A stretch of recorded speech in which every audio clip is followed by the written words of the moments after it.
और जब मथुरा से गोकुल गए, संध्या काल का वेला है और मैया यशोदा को जब पता चला कि अक्रूर मथुरा में धनुष यज्ञ का आयोजन किया गया है, उसी धनुष यज्ञ में सम्मिलित होने के लिए कृष्ण बलदेव को लेने के लिए आए हैं अक्रूर, तो मैया ने मना कर दिया, ना बाबा ये अभी बहुत बड़ा नहीं है, 11 वर्ष तो कृष्ण की उम्र ही, अभी कहां ले जाओगे। पर अक्रूर जी ने कहा यदि कृष्ण बलदेव जाएंगे तो इन्हें भी अच्छा लगेगा। पर मैया कहती है कि नहीं, अभी ये बच्चे हैं और अकेले कहीं मां यहां से बाहर गए नहीं हैं। पर अक्रूर जी जिद करने लगे तो ना चाहते हुए भी यशोदा मैया को भेजना पड़ा। नंद बाबा भी साथ में जा रहे हैं। और देखिए यह जो ब्रज की गोपियां हैं, ब्रजांगनाएं हैं, भगवान से इतना प्रेम करती हैं, इतना स्नेह करती हैं कि कृष्ण एक पल के लिए भी गोकुल, और भगवान भी कहते हैं वृंदावनम परित्यज्य पादमेकं न गच्छति, मैं एक पग भी वृंदावन से बाहर नहीं जाना चाहता हूँ। वृंदावन धाम भक्ति का धाम है, बोल वृंदावन धाम की जय। और गोपियां कहते हैं, गोपियों को जब यह पता चला कि कृष्ण गोकुल से मथुरा जा रहे हैं, गोकुल छोड़ के, तो रथ के नीचे आकर के, जिस अक्रूर जी के रथ में भगवान बैठ के जाने वाले थे, अक्रूर जी के रथ के नीचे आकर के सारी गोपियां लेट जाती हैं। अक्रूर जी के रथ के नीचे आकर के गोपियां लेट जाती हैं और अक्रूर जी से कहने लगती हैं, अरे अक्रूर जी, यदि कृष्ण और बलराम मथुरा जाएंगे गोकुल छोड़कर, तो पहले यह रथ हमारे सीने के ऊपर से ले जाओ, उसके बाद हम कृष्ण बलदेव को यहां से जाने देंगे।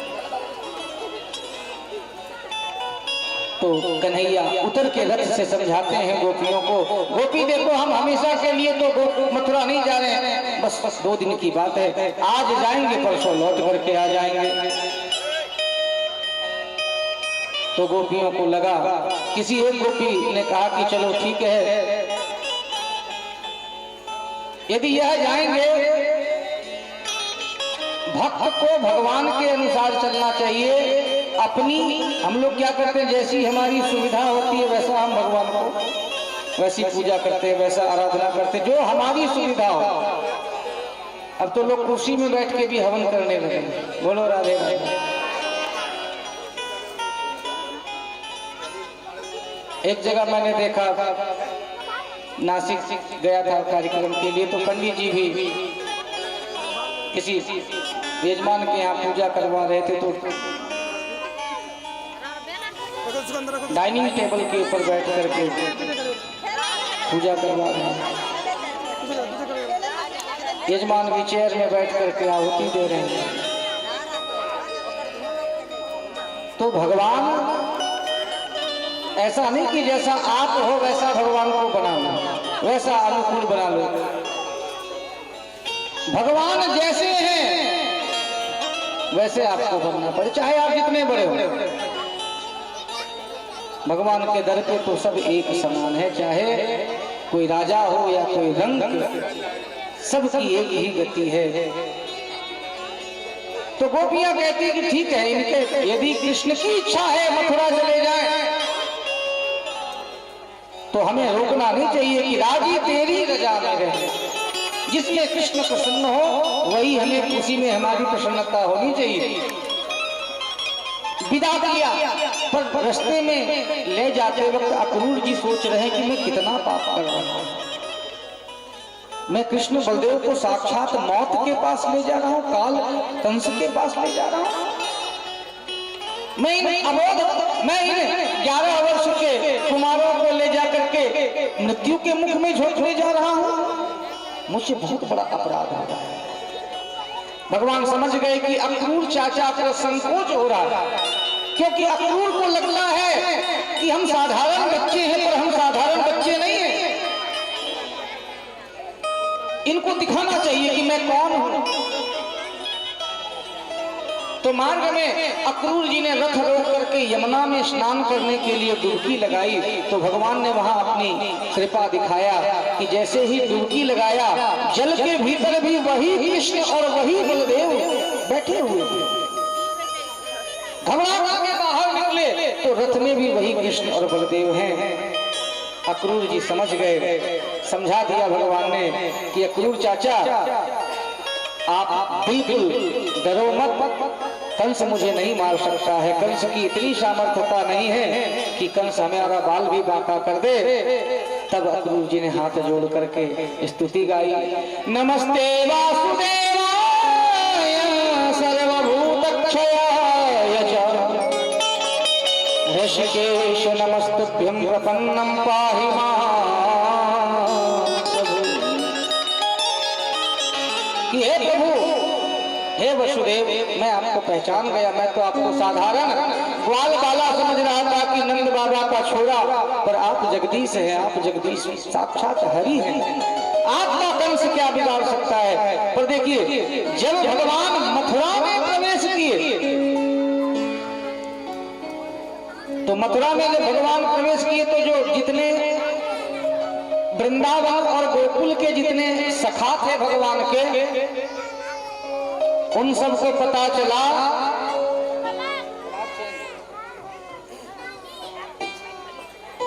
कि जब पता चला कि कृष्ण हमें अकेला गोकुल से मथुरा चला गया छोड़ के, तो भगवान के मित्र हैं, उन्होंने सोचा कि चलो कृष्ण से लड़ाई करेंगे कि हमें छोड़ करके खुद अकेला मथुरा चला गया।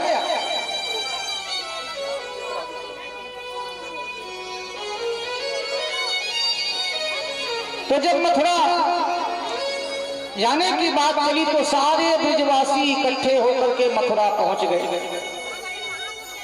शाम का समय था। कन्हैया नंद बाबा से आज्ञा लेके कि बाबा, यदि आपकी आज्ञा हो तो हम मामा जी की नगरी मथुरा थोड़ा घूम आवे। बोले ठीक है। दाऊ भैया और मथुरा सारे ब्रजवासी मित्र जो सखा है वो पीछे पीछे आ गए। अरे क्यों दादा कन्हैया, इधर आओ, क्या बात है। कन्हैया तू हमें अकेला वृंदावन में और गोकुल में छोड़ करके आ गया। अरे क्या करें भैया, जल्दी जल्दी में मुझे आना पड़ा। तो कन्हैया, ये तेरे मामा घर है, तुम्हारे मामा जी की नगरी है, तू अकेला आ गया, अब हमें भी साथ में मामा जी की नगरी घुमा दो, चलो।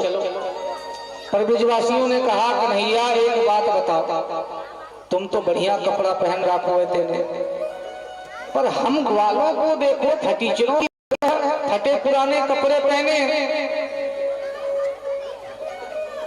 तो कपड़ा की व्यवस्था हो जाए कन्हैया, तो हम भी तुम्हारे जैसे लगेंगे, तो तुम्हारी इज्जत बचेगी, क्योंकि तुम्हारे मामा जी रहते हैं यहाँ पे, तुम्हारा मामा की नगरी है। तो कन्हैया ने कहा रुक जाओ ब्रजवासियों, तुम्हारे लिए सुंदर सुंदर कपड़े की व्यवस्था करते हैं। इतने में कन्हैया ने देखा कंस का जो धोबी था वो कंस के लिए कपड़े धुल करके ले जा रहा था कंस को देने के लिए। तो कन्हैया ने आवाज लगाई, मामा जी राम राम। उस धोबी ने सोचा मुझे किसने कौन? अरे मामा जी मुझे पहचानो, मैं गोकुल का कृष्ण हूँ। अच्छा, तो तुम ही कृष्ण हैं जो पैदा होते ही पूतना को मार दिया था? अरे बिल्कुल सही पहचाना, मैं वही कृष्ण हूँ। तू ही है ना जो सत्कासुर अघासुर बकासुर को मारा था? बिल्कुल मामा जी, मैं वही हूँ, वही कृष्ण हूँ। तो यहाँ क्या चाहते हो, क्या करने आए हो? तो कन्हैया ने कहा ये जो आप कपड़े लेकर के जा रहे हो, ये वस्त्र लेकर के जा रहे हो, ये हमारे सखाओं को दे दो पहनने के लिए, ये हमारे ब्रजवासी मित्रों को दे दो। तो उस धोबी ने कहा तुम्हें शर्म नहीं आती इस वस्त्र को मांगने में? कहाँ ये महाराज कंस के कपड़े और कहाँ तुम गांव के ग्वाले? फटीचर तुम इस कपड़े को पहनने के अधिकारी हो। फटीचर कहा, भगवान को क्रोध आई, उठा के एक घूंसा मारा, उस धोबी को धोबी वहीं फेल हो गया। बोलो राधे राधे, जोर से बोलो।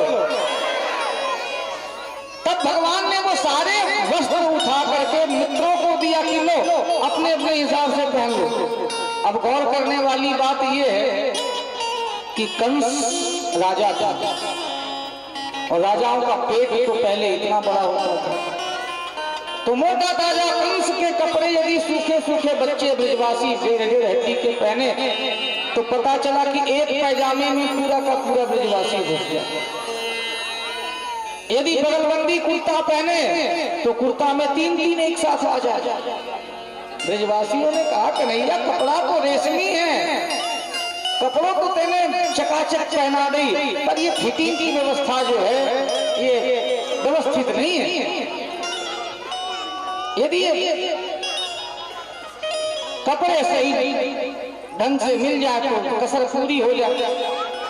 ठीक है, चलो कपड़े भी व्यवस्थित करवा देते हैं। और इतने में कुब्जा जा रही, इतने में एक दर्जी जो है उसके पास भगवान ने जाकर के कहा, हम मथुरा के कृष्ण हैं और हम आपसे यही अनुरोध करने आए कि हमारे सखाओं के वस्त्र को आप सुसज्जित कर दीजिए। वह दर्जी जो था वह कृष्ण भक्त था, पहचाना कि हरि आए हैं, सारे ब्रजवासियों के वस्त्र व्यवस्थित किया। अब पूछा कि और कोई दिक्कत? अच्छा, ब्रजवासी पंडित को चाहे आप जितनी बार पूछ लो, कोई दिक्कत बताते जाइए। और दिक्कत? बोले हाँ भैया एक दिक्कत और बची है। अब क्या दिक्कत है? बोले ब्रजवासियों के माथे में जब तक थापक थौआ चंदन न लग जाए तब तक हम ब्रजवासी जैसे न लगे, इसलिए चंदन की व्यवस्था करो, माथे में चंदन लग जाए केसर को। बोले अभी व्यवस्था करते हैं।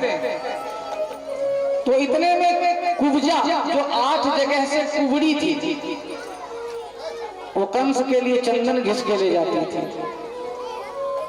तो भगवान ने कुब्जा से जब निवेदन किया कि अरे वो सुंदरी जरा यह चंदन ला करके हमारे माथों में लगा दो, तो उसने सोचा कुब्जा ने कि ये मेरा मजाक उड़ा रहे हैं, क्योंकि एक तो मैं कुबड़ी और मुझे सुंदरी कह करके बुलाया।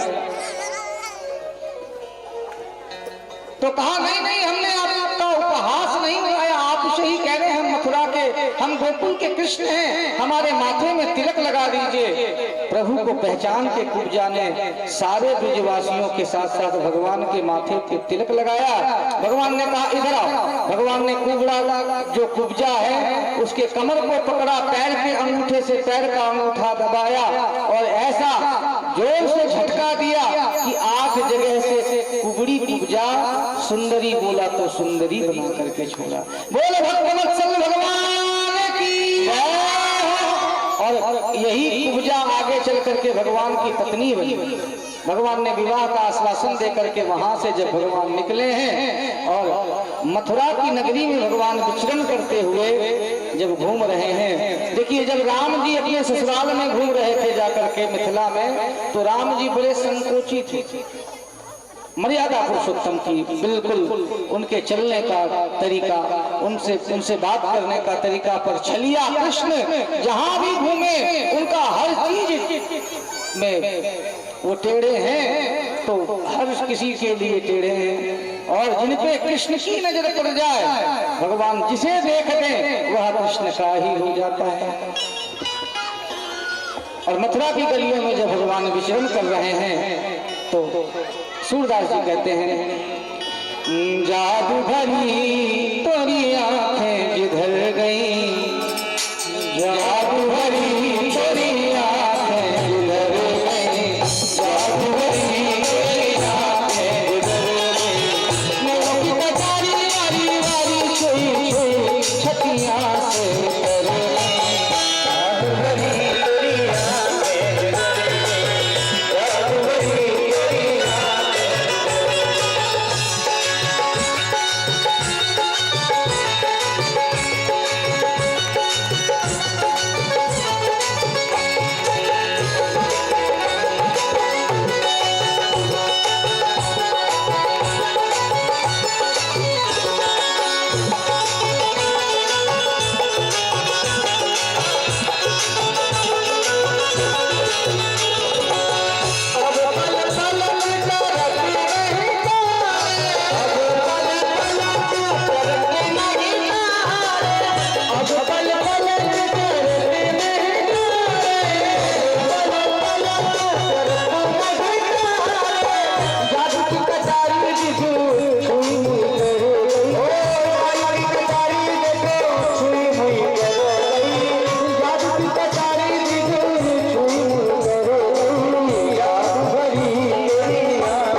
धरती और जहां धनुष यज्ञ का आयोजन किया है कैसे।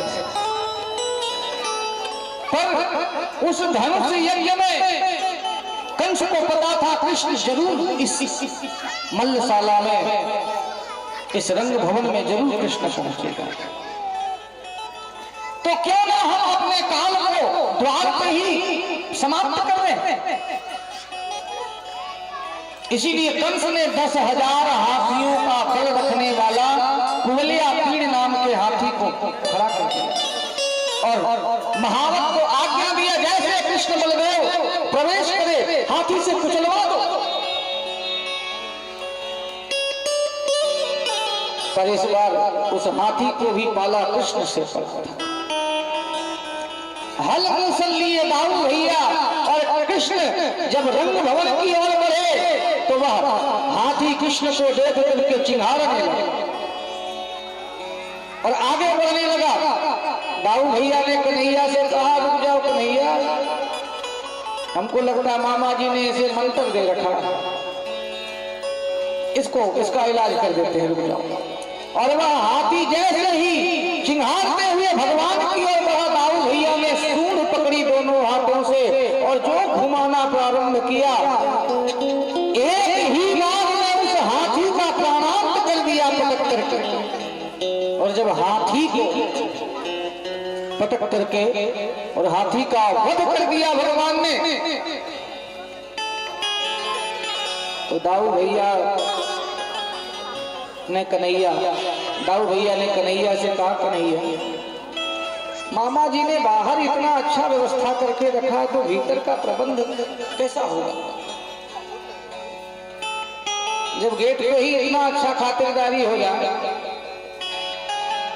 तो अंदर तो खाली हाथ जाना उचित नहीं है। मामा जी ने स्वागत किया है तो उपहार तो लेकर के जाना पड़ेगा, तो खाली हाथ नहीं जाना चाहिए। तो दाऊ भैया ने तुरंत उस हाथी के दोनों दांत को निकाला खींच और हाथी के दांत रक्त से लाल हो चुके थे। उस रक्त रंजित हाथी, भगवान के पास अस्त्र शस्त्र कुछ नहीं था, और जब दोनों भाई उस रक्त रंजित हाथी दांत को अपने अपने कंधे पे रख करके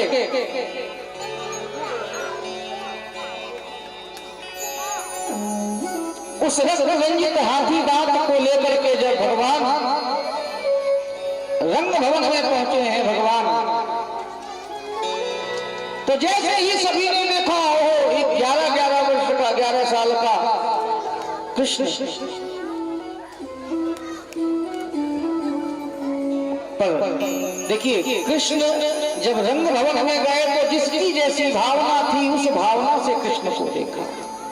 कंस की दृष्टि जब कृष्ण पे पड़ी तो साक्षात काल दिखने लगा, ओ ये मेरा काल मेरे सामने आ गया। पर संतों ने जब देखा तो भगवान मान के प्रणाम किया।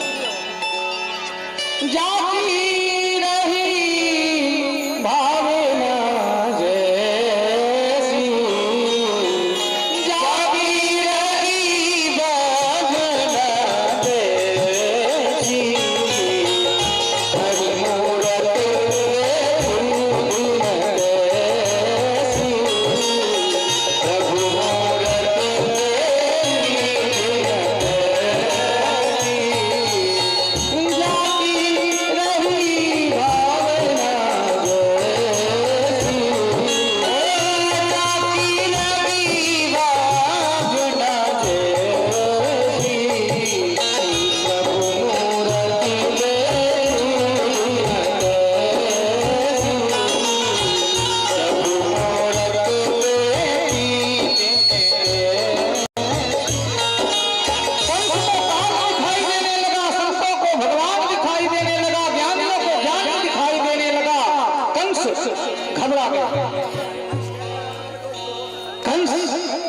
जब अपने काल को साक्षात सामने देख रहा है,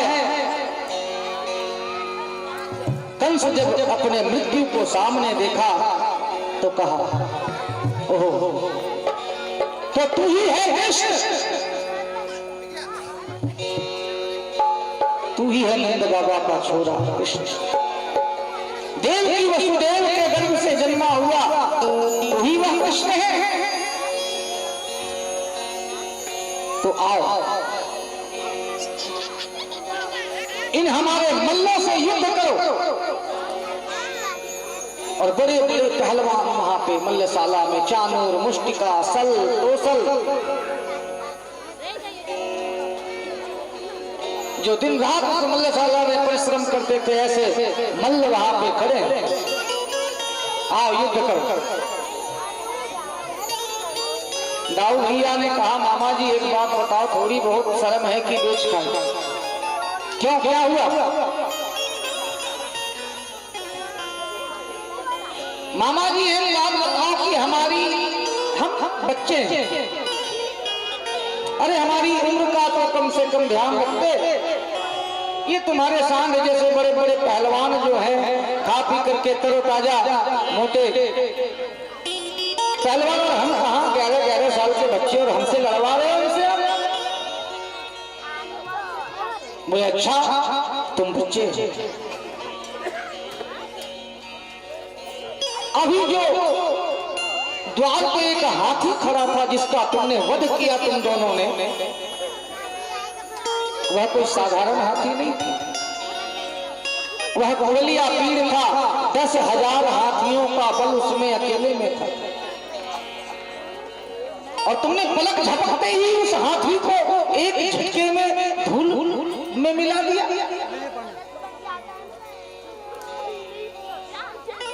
और अब कह रहे हो कि हम बच्चे हैं। तुम बच्चे नहीं, युद्ध करो हमारे मल्लों से।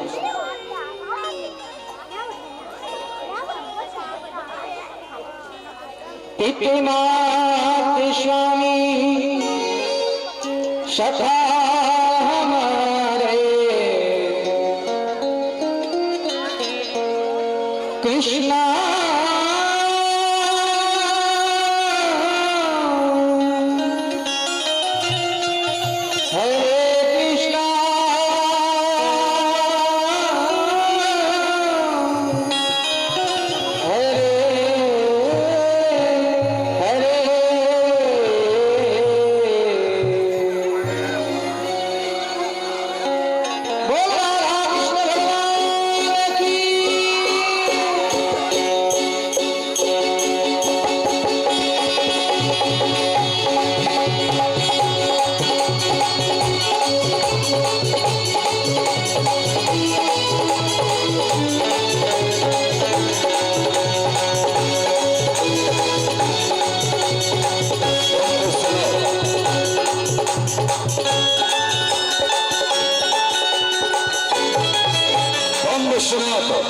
बम बम विश्वनाथ।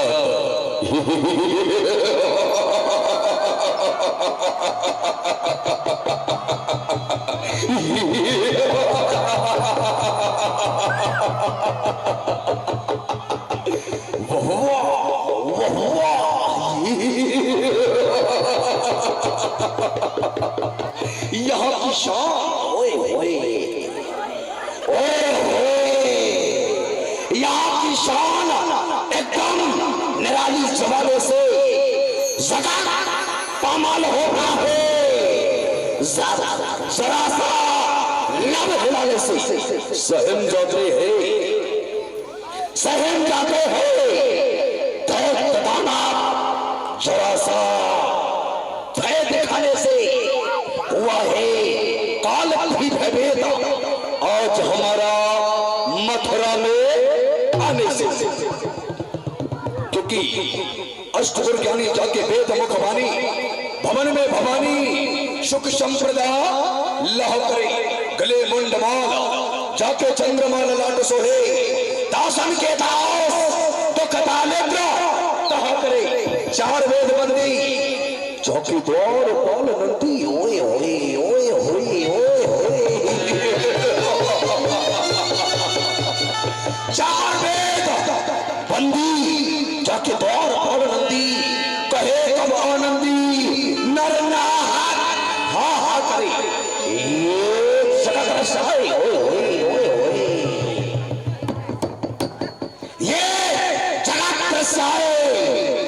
उस यमराज की कहा बसाए, जब शंकर है साहे तो बयानकार कहा गए, जटा भी गलत चला गले गले बलम बलम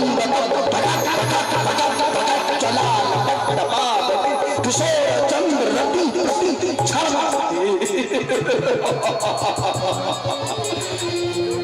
आओ मेरे सभासदों, स्वागत मैं चर्चा करता हूँ।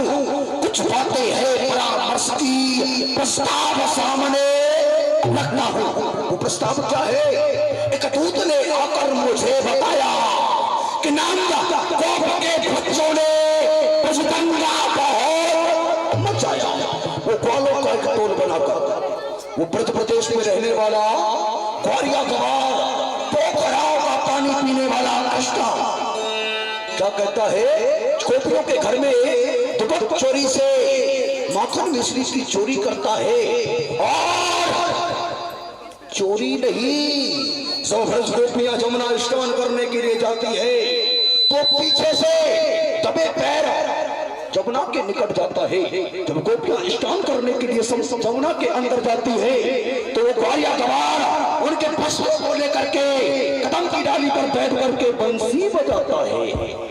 जब गोपियां जमुना से बाहर निकलती है, देखती है कि मेरे वस्त्र कहाँ हैं, तो वो कालिया कृष्णा बंसी को बजा करके कहता है, गोपियों आओ आओ और अपने वस्त्रों को ले जाओ। पर उस ग्वालिया गवार को ये क्या नहीं कि वो नग्न अवस्था में वो गोपियां जल से बाहर कैसे आए। तो आओ मेरे सभासदों, स्वागत मैं सबका करता हूँ। कुछ बातें हैं परामर्श की, प्रस्ताव सामने रखता हूँ। एक दूत ने आकर मुझे बताया कि नंद गोप के बच्चों ने दंगा बहुत मचाया। वो ग्वालों का एक टोल बनाकर चोरी घर घर करता है। वो ग्वालों का एक टोल बनाकर चोरी घर घर करता है। काली पीली आंख दिखाकर नहीं किसी से करता है। इतना तो वो ब्रज प्रदेश में करता है। जब गोपियां स्नान करने के लिए जाती है तो चोर चीरा कदम पर चढ़ता है। ऐसे निर्लज्ज कार्य करने पर उपदेश वेद का देता है, कहता है कि एको ब्रह्मवती अनास्ति अहम ब्रह्मास्मि। वो अपने आप को ब्रह्म बताता है क्योंकि वो जानता नहीं है कि जानाम धर्मे नचमे प्रवृत्ति, जानाम अधर्मे नचमे प्रवृत्ति। जानता हूँ धर्म को पर उस पर चल नहीं सकता, मैं जानता हूँ अधर्म को पर उसको तज नहीं सकता। गजब का भेद है कोई समाया दिल के फर्जों में, जिधर तक खींचता है उधर ये मोड़ नहीं सकता। प्रेम अंजाम पर आगा लाचार पे कसूर हूँ, खुद को मिटा सकता हूँ पर खुद के अभिमान को तज नहीं सकता। मैंने अक्रूर को भेजा था मथुरा से गोकुल कृष्ण बलराम को लेने के लिए। क्या समाचार है गंतोपाल? महाराज, भगवान श्री कृष्ण बलराम यमुना बाग में ठहरे हुए हैं। हमारे सेनापति अक्रूर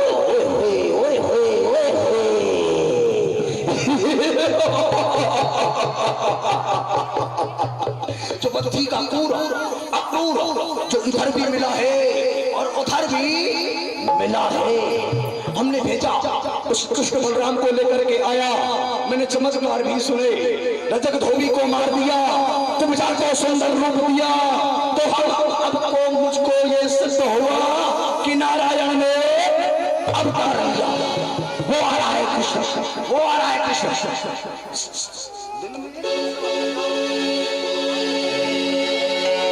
आइएगा मेरा सावरा जरा से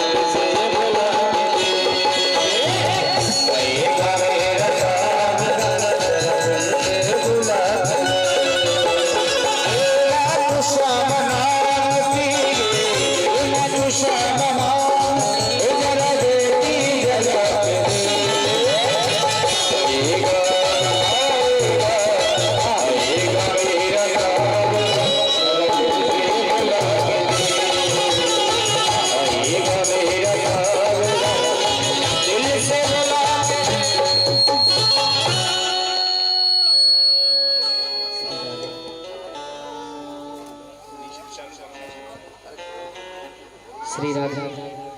माया को सब जग भजे, पर माधव भजे न कोई।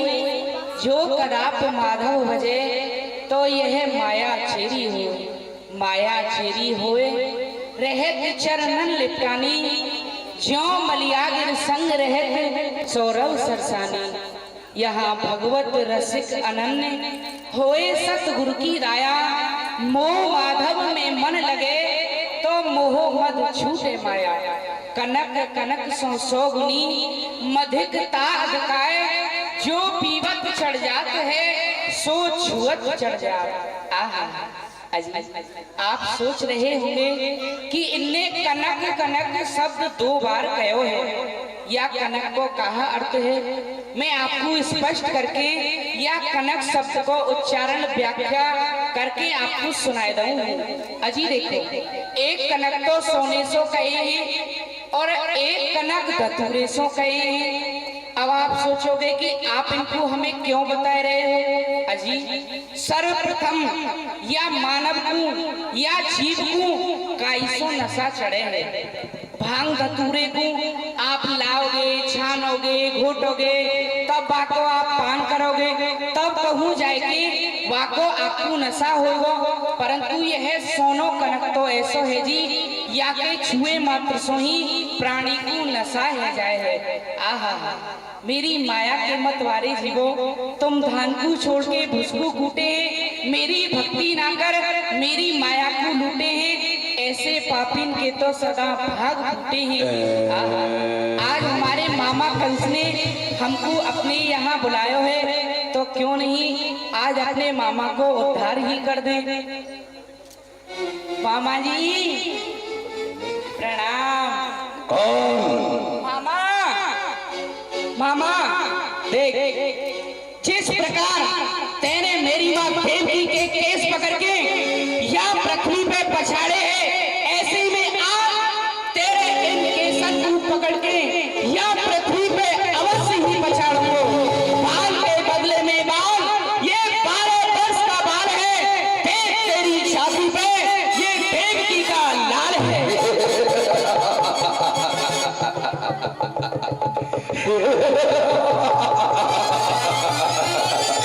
तू यहाँ नहीं आया, तेरी किस्मत तुझे यहाँ लेकर के आई है। मेरे हाथों से मरने को तेरी मौत आई है। हलक काटूंगा तेरे से। सुन, तुझे यहाँ पारा मैंने अपनी नीति से बुलाया है। हलक काटूंगा तेरे से, शरारत शक भुला दूंगा। मैं आकार हवाई चोस में तुझे ठोकर से उड़ा दूंगा। कसम है मुझे शक्ति की, हस्ती तेरी मिटा दूंगा। रख करके बाजुओं की नोक मारा, कई चक्कर घुमा दूंगा। मामा, तू कहा मेरे स्वरूप तू नहीं जाने। मामा, मैं लड़ने को जाऊं तो नेक ना सकाता और मुंह को आ जाता, पैर आगे ही बढ़ाता हूँ। उपजाता क्रोध मुझे तो मैं बताता विपक्षियों को, शत्रुओं के श्रोणित की सरता में बहाता हूँ। लेके ना आता पराजय संघर्ष की विजय का पताका मैं सदा ही फहराता हूँ। जोड़ता ना नाता यदुवंशी दुराचारियों से, तेरे जैसे बलधारियों की खींच में मचाता।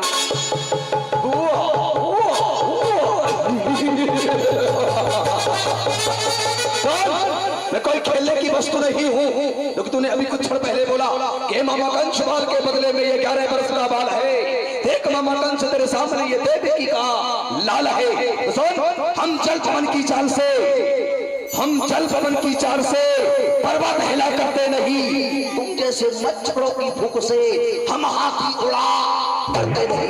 देख, वज्र का सीना है, मोम या शीशा नहीं। इस कंस ने तो भय खाना कभी सीखा नहीं। क्या चाहते हो, झुक करके जीवदान या अपने प्राणों का बलिदान? कहा ऐसे शब्द बोलते भाई तो को लज्जा नहीं आ रही है। मामा, तू आज या दुनिया में जाएगा तो सही, परंतु मैं आज तो को एक बात को धन्यवाद अवश्य दूंगा। या संसार में मेरो सब चिंतन करे हैं, मनन करे हैं, परंतु तेरे जैसो मेरो चिंतन ना तो आज तक काउने कियो है और ना ही कोई कर पावेगो, क्योंकि तो को मोते भय है और तेने भेके ही कारण मेरो यह चिंतन कियो है। आज मैं तो अपने परम धाम को अवश्य ही पहुंचा। ठीक है, तुम्हारी और हमारी बातों में समय यूं ही व्यर्थ जाएगा। अरे कौन बलवान है वो तो युद्ध में पता हो जाएगा। कूदकर मैदान में तुझे बड़ा अभिमान है, अभी पता पड़ जाएगा हम दोनों में कौन बलवान है। आओ युद्ध करो। मामा एक बात मेरी और सुन, मैं हूँ आजाद, किसी देश का गुलाम नहीं, किसी की इज्जत व हुकूमत से मुझे कोई काम नहीं। तेरे तरसते लब होंगे, पानी का दूंगा जाम नहीं। आज तुझे रुला रुला करके नहीं मारा तो श्री कृष्ण मेरा नाम नहीं। देखता हूँ युद्ध स्थल में चाल चलता है कौन। आज के युद्ध में फैलता है माई का लाल कौन। आ युद्ध कर।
कंस मर्दन भगवान प्रकट हुए आकर के यजमान जी आपके यहाँ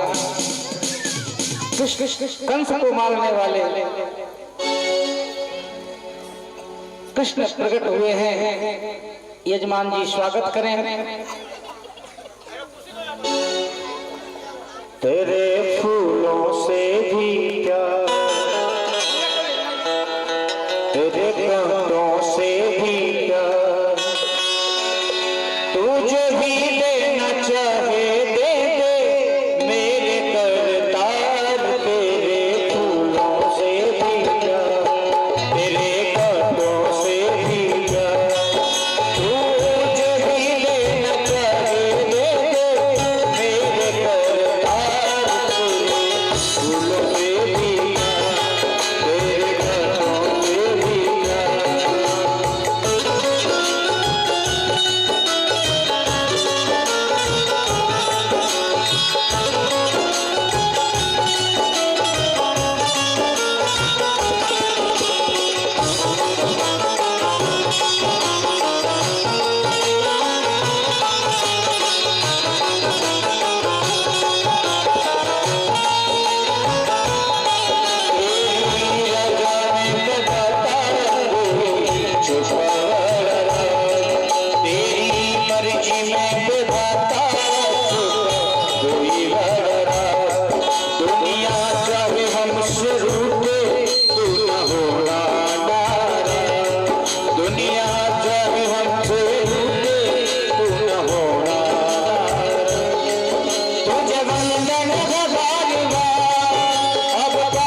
जिंदगी की ना चाहे हवा लगा दो चाहे डुबाती मझधार चाहे हवा लगा दो चाहे डुबाती मझधार तू जो भी देना चाहे दे दे मेरे करतार तू जो भी देना चाहे दे दे मेरे करतार तेरे फूलों से लिया तेरे कदमों से लिया तेरे फूलों से लिया तेरे कदमों से लिया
बोल बाके बिहारी लाल की जय।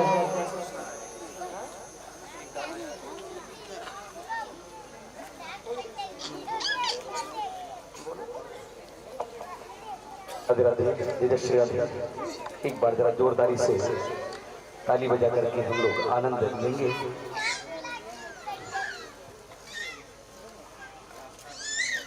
बोल बाके बिहारी लाल की।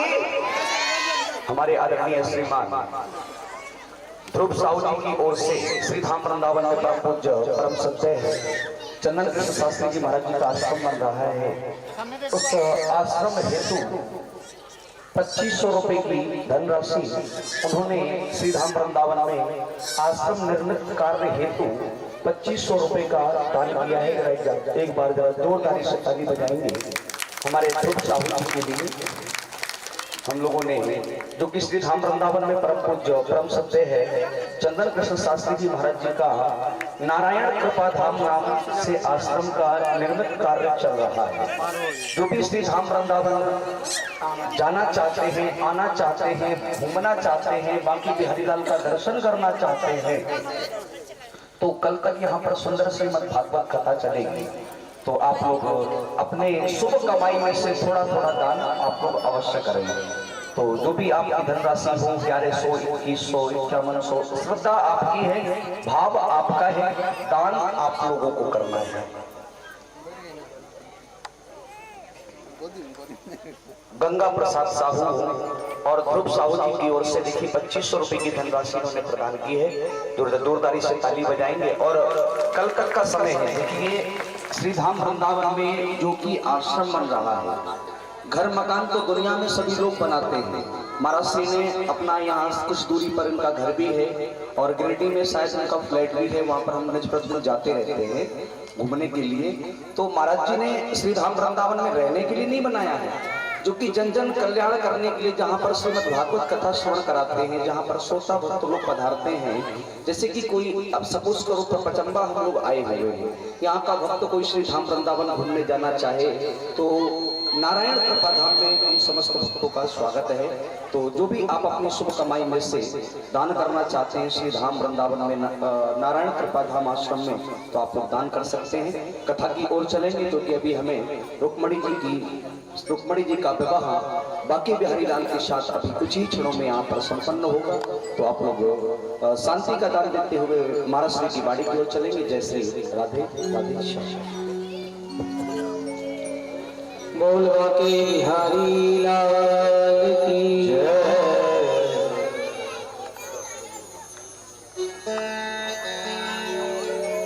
बस 15-20 मिनट की कथा और उसके बाद हम लोग आज भगवान का विवाह महोत्सव बड़े धूमधाम से मनाएंगे। और मैंने कल भी कहा था कि जिन्हें विवाह मांगलिक इत्यादि का दोष हो, जिनके यहाँ कन्याओं का या फिर बालकों का विवाह में बाधा हो, वह भगवान श्री कृष्ण और माता रुक्मिणी के विवाह चरित्र को जो सुनते हैं उनके जीवन में विवाह दोष समाप्त हो जाते हैं। तो आइए धीरे धीरे कथा की ओर बढ़े। उसके बाद हम लोग अंत में विवाह की कथा को श्रवण करेंगे और विवाह महोत्सव बड़े धूमधाम से मनाएंगे।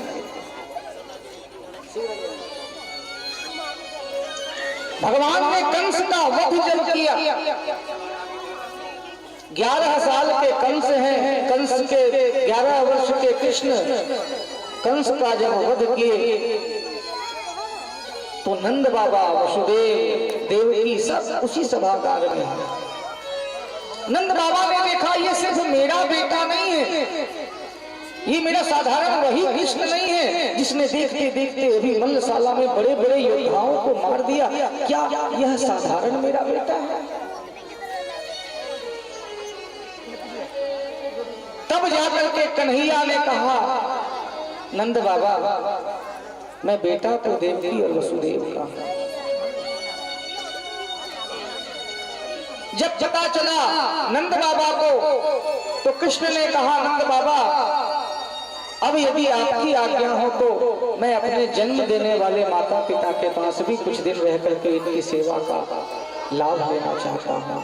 यदि आपकी आज्ञा हो तो मेरे जन्म देने वाले माता पिता की सेवा करने का मुझे सौभाग्य मिले।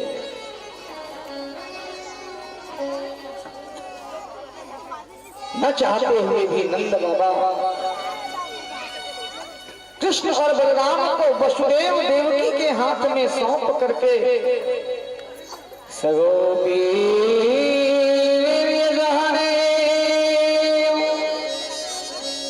सहगोप्य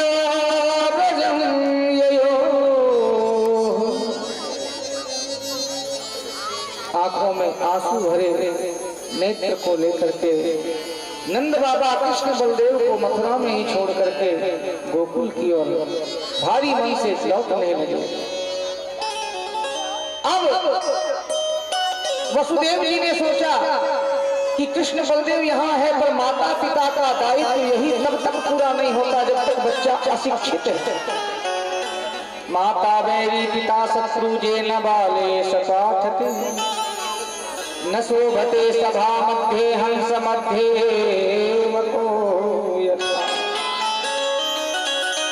बच्चा यदि अशिक्षित हो तो माता पिता का कर्तव्य पूरा नहीं माना जाता। वह बच्चों को ऐसे रखेंगे जैसे हंस के बीच में बगुला अलग ही दिखेगा। इसीलिए सोचा कृष्ण बलदेव को विद्या अध्ययन के लिए कहीं भेजा जाए। तो कहाँ भेजते हैं? बोले उज्जैन अवंतिका।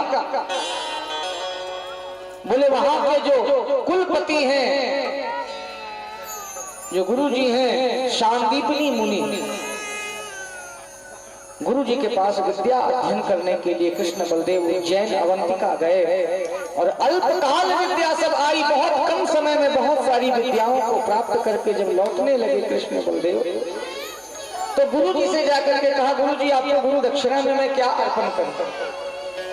गुरु जी ने कहा, बेटा मुझे गुरु दक्षिणा में कुछ भी नहीं चाहिए, क्योंकि विद्या बेची नहीं जाती है। पर भारत का दुर्भाग्य है आज कि विद्याओं का क्रय विक्रय ही होता है। आज जितनी आपकी आवश्यकता हो उतनी विद्या, उतनी पढ़ाई, वैसा पैसा खर्च करके आप करें, पर वह विद्या नहीं, वह जीवन जीने का एक जरिया बन जाता है, वह ज्ञान नहीं देता। तो गुरु माता से जाकर के पूछा, गुरु माता आपको गुरु दक्षिणा में मैं क्या दूं? गुरु माता ने कहा, बेटा तुम्हारे जैसा ही मेरा एक पुत्र था, पर वर्षों पहले समुद्र में डूब के मर गए। हम उस पुत्र को याद करके दिन रात रोते थे, पर जब से तुम दोनों गुरुकुल में पढ़ने के लिए आए हो तब से हम बेटा अपने उस पुत्र को भूल गए। अब तुम दोनों यहाँ से पढ़ करके जाओगे, मुझे फिर मेरे वही बेटे का स्मरण आएगा।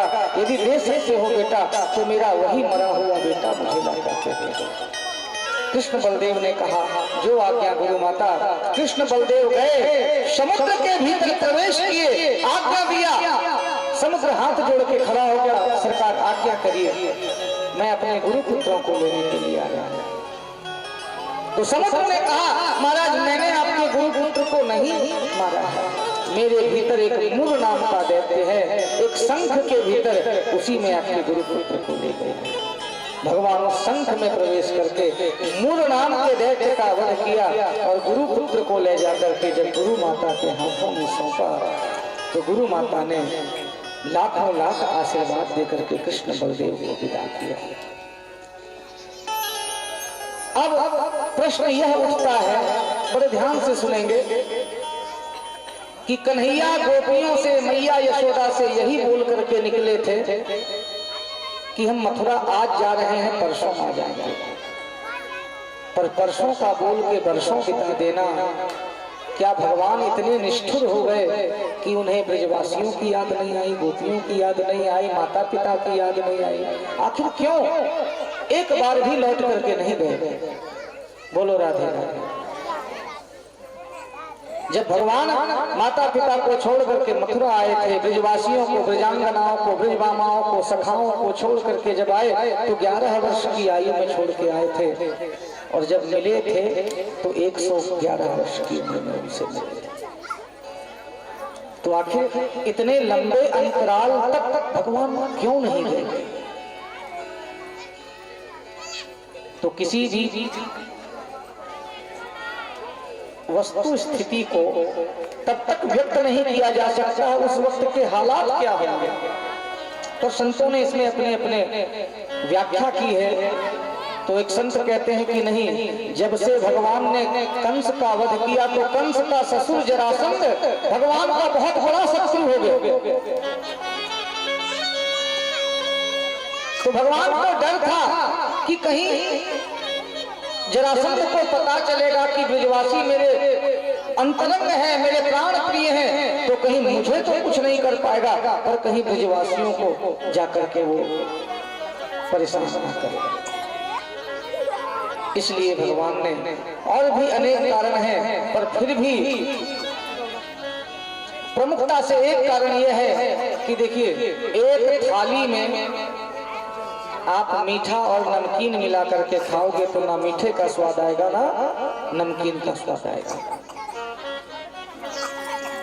तो भगवान ने ये सोचा कि देखो, मथुरावासी ने हमें हमेशा योद्धा के रूप में देखा, हमारे वैभव को देखा, हमारे पराक्रम को देखा, पर ब्रजवासी मेरा इज्जत नहीं करते। हमारे मित्र जो हैं ब्रजवासी, वो तो हमें मित्र मानते हैं, वो हमें भगवान नहीं मानते, हमें राजा नहीं मानते हैं। इसलिए अब बचपन के दोस्त एक राष्ट्रपति बन गए और एक रह गए साधारण।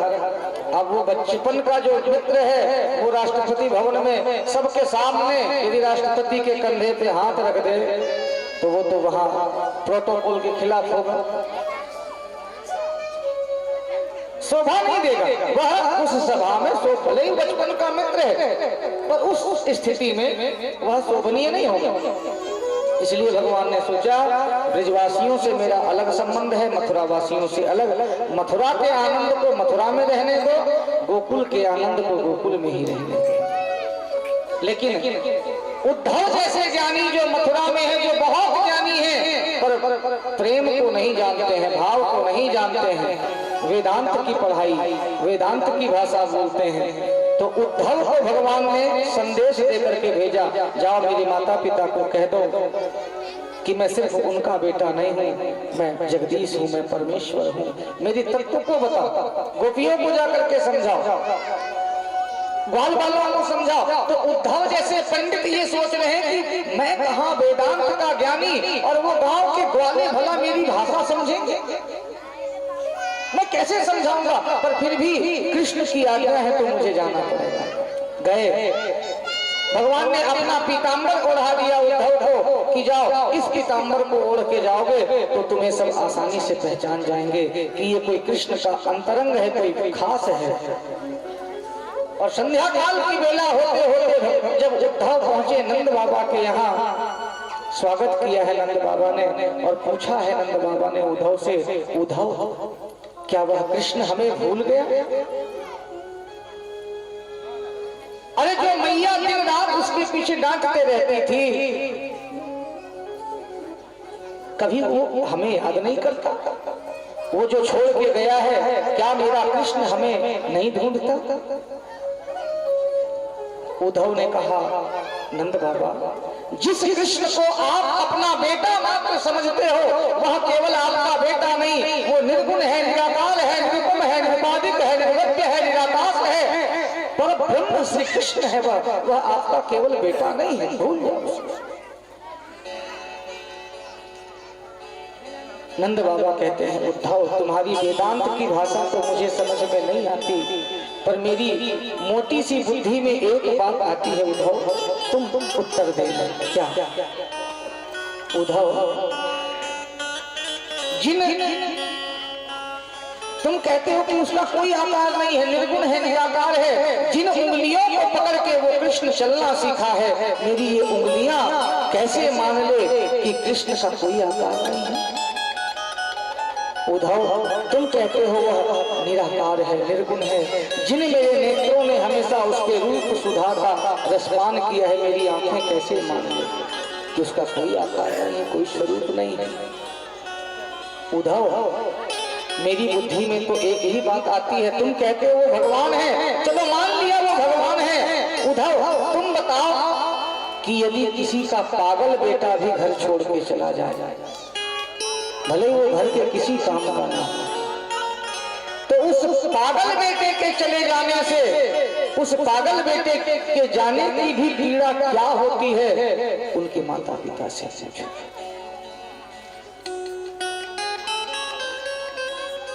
कि उसके पुत्र के जाने की व्यथा क्या होगी। और तुम कहते हो कृष्ण भगवान है। हाँ बाबा, तो अब तुम ही बताओ उद्धव, क्या मुझे भगवान जैसे पुत्र का विस्मरण कर देना चाहिए? क्या मुझे भगवान जैसे पुत्र को भूल जाना चाहिए? सुखदेव बाबा कहते हैं परीक्षित, स्थिति ऐसी है जैसे कोई प्यासा पानी के लिए तड़प रहा हो कि मुझे पानी नहीं मिलेगी तो मेरे प्राण निकल जाएंगे, और उस प्यासे से पानी की जगह कोई पानी का प्रवचन सुनाने लग जाए। अरे क्यों पानी पानी चिल्ला रहा है? पानी कहाँ नहीं है? पानी ऊपर है, पानी नीचे है, पानी तुम्हारे भीतर है। तो प्रवचन देने वाला झूठ नहीं कह रहा है, पानी सच में ऊपर भी है, पानी धरती के भीतर है, पानी हमारे शरीर के अंदर भी है, क्षिति जल पावन गगन समीरा। तो क्या पानी के ज्ञान मात्र हो जाने से प्यास मिट जाएगी? प्यासा तो यही कहेगा कि मुझे पानी का प्रवचन नहीं सुनना है, मुझे पानी पीना है, क्योंकि मेरी प्यास पानी के ज्ञान से नहीं, पानी पी करके बुझेगी। और स्थिति यही है। उद्धव मानो प्रवचन दे रहे हो कि कृष्ण कौन है, कृष्ण का ज्ञान करा रहे हैं, पर नंद बाबा जैसे पिपासु जो कि कृष्ण नहीं आएंगे तो अब प्राण निकल जाएंगे, ऐसी स्थिति पिपासु बन करके खड़े हुए हैं। अखियां